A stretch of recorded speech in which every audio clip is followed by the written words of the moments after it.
How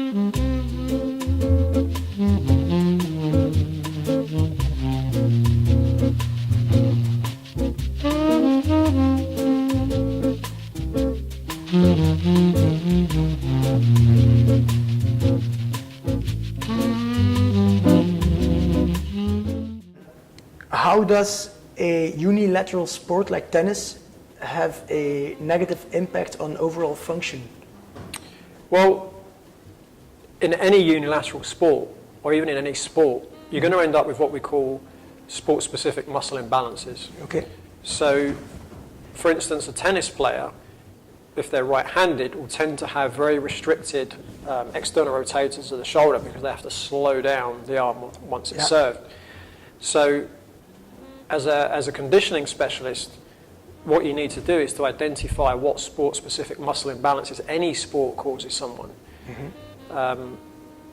So, for instance, if someone's hitting a lot of forehands, it could be that their torso ends up rotating too much to the right.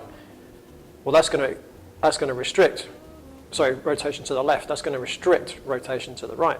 So for a tennis player, if they're always swinging this way, they're going to struggle to get into full rotation of their backswing. So that's just one example where it's going to affect the tennis player. And do you cope with this with certain exercises to counter this? Yeah, so what you always do with any sport is you work to correct any of their sport-specific muscle imbalances. Okay. Now, some people believe that you should leave those alone because that's the sport that's developed those. Yeah. But the thing is, there is life outside of the sport as well. Of course. Yeah. Okay, and also, you know, the joint itself has to have what we call an optimal instantaneous axis of rotation, which means that, you know, if I'm moving my shoulder joint, no matter where it moves at no matter what speed, it's in its optimal position. Okay. If it doesn't have an optimal instantaneous axis of rotation, it means the axis of rotation has shifted, and then it can cause compression or even a stretch or stress type injury around the joint. Yeah. So that's absolutely crucial for any sports person who wants to avoid injury. Yeah. Okay. Yeah. Obviously, in tennis, coordination is a very important aspect. Do you think everybody has the potential to become a good tennis player? Also, the people who have no coordination at all?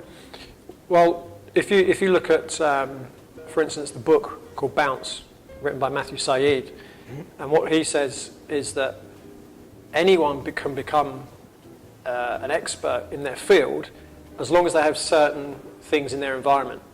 So one thing he says is you need at least 10,000 hours of good level practice. You need a good coach from a young age. You need people to practice against that are at a good level. So all those things put together create someone who's very good at what they do. So I think the thought very much is that you're not born with coordination, you develop coordination. Yeah. But if you're saying, can I take a 22-year-old that hasn't played any sport and turn them into a good tennis player, it's probably unlikely. Yeah.